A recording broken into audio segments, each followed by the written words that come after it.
Akas Mustaria Abdi Amfatila Shajama Mustari bareedu abdiin si jaallata amma maaltu dhibee maaliif si haamata Mustari bareedu abdiin si jaallata amma maaltu dhibee maaliif si haamata Kasi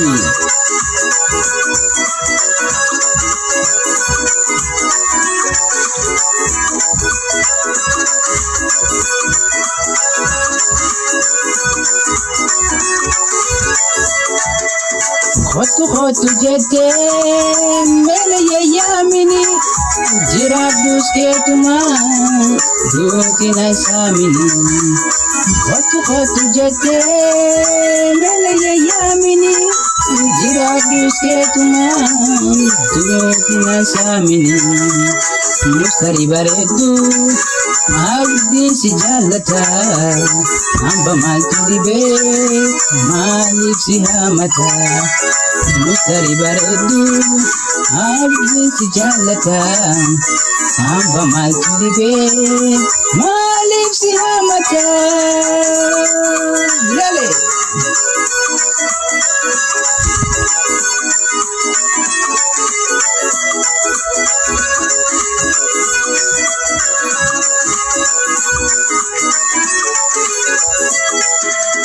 Jalalana kabe musto yesrahi Hukme nagargari nahi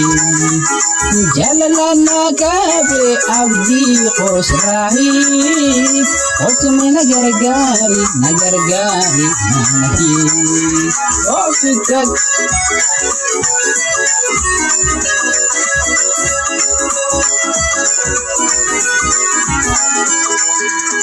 Iman jalala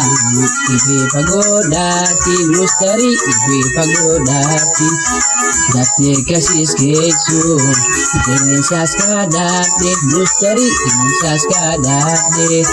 Si pergeta laya Yadati hakate Malik na chalista Egan si hipate Malik na chalista Mustoye egan si hipate Jalalana kabe mustoye srahi Hotme nagargari nahi Jalalana kabe abdi khosrahi Hotme nagargari nahi Lele Akasi Fatila bujukun Shadam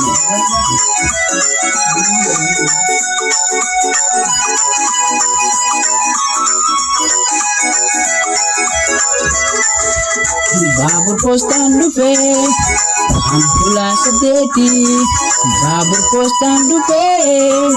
Hampula sedeti Saddekan Husaini Mustari batalu makheti Saddekan Husaini Abdi batalu makheti Demi Gata inegi Biyatin jirre Addi anta ubehi Biyatin jirre Abdi anta ubehi Gontun tala, kashtin tala, magallin tala, atika makiya, abdi jirutu ya,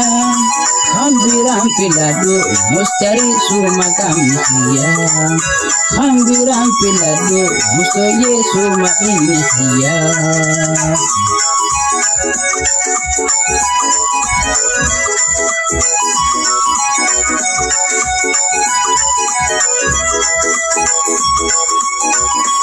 Akasi Arande mintai pura Guru dem cara bicara Arande mintai pura Guru dara Ayade rabiti sabra Bajirane wala gara Ayade rabiti sabra Nindema osoma himte singa gesa bardugati. Nindema osoma himte singa gesa bardugati. Wani kabusiti aspase singa jamana ketete.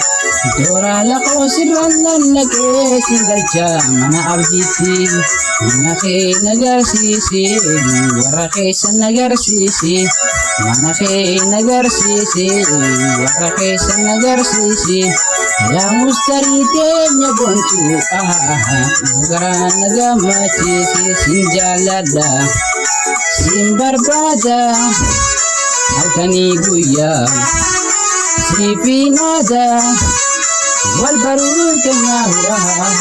garedu akati mira wal barun kenya hura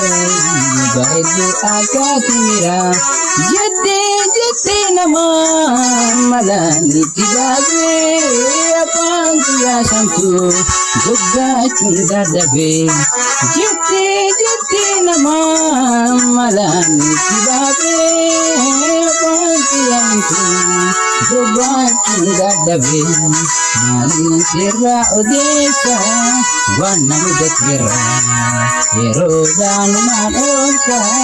boda wala garra malin sirra odesa wana mudatira musto yesu malonsa boda wala garra